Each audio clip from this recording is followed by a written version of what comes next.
Gi-intensify pa sa kasundaluhan ang paggukod batok kang Mindanao Most Wanted New People's Army kun NPA leader Eric Jun Casilaw o alias Elian Owali. Sumala ni Captain Mark Tito, spokesperson sa 10th Infantry Division Philippine Army.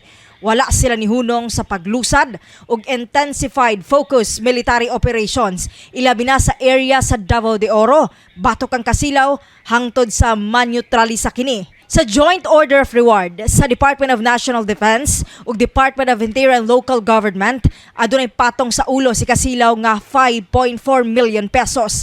Ang naasoy nga notorious CPP-NPA leader nag-atubang sa kasong kidnapping, serious illegal detention ug 2 counts of murder. Gibutyag ni Tito, huyang na ang puwersa sa NPA sa pagpanguna usab ni Casilaw tungod wala nay masa nga gasuporta kanila. Nanawagan si Tito sa publiko sa adunay impormasyon o makatudlo sa nahimutangan sa nasangpit nga NPA leader. Kinsa man ang makatudlo sa iya nga mag-lead sa iyang neutralization naay madawat nga 5.4 million gikan sa VND DILG Joint Order of Reward.